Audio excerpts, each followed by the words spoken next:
Pa-shout out Boss Idol presenting from Masbate. Ayan, shout out sa iyo Idol Irene Bayaban na Dalanon ng taga Masbate.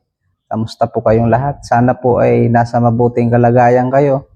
Dahil alam naman natin itong bagyo ngayon ay napakalakas po dyan sa Visayas. At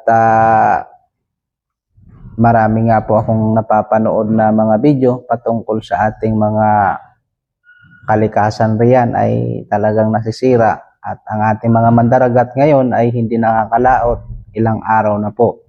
At maging kami rin dito sa NCR ay binabagyo rin, although hindi naman gaanong kalakasan yung hangin, yun nga lang yung ulan ay pabugso-bugso na naging rason ng malawakan ring pagbaha. Katulad ngayon sa bahay na pasok talaga sa loob ng aming tahanan ang tubig baha.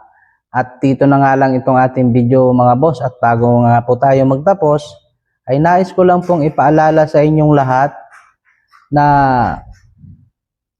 wag po kayong magsisend or ugaliin nyo na mag-send ng sticker sa comment section or avatar, dahil po yan ay hindi po nakakatulong sa mga content creator at gayon din sa account mo kung ikaw ay nagbablog. Hindi po yun na magiging okay ang iyong account. Maaari ka pong ma-restrict sa pagpo-comment yan mga boss sa kaka-send mo ng sticker at avatar. Mas mainam pa mga boss na mag-comment kayo ng kahit tuldok. Ayos na yun boss, wag lang yung avatar at saka sticker. So yun lang, maraming salamat sa panonood. Kung nandito ka pa sa part ng video na ito, boss, maraming salamat at tinapos mo itong video. God bless. See you next vlog.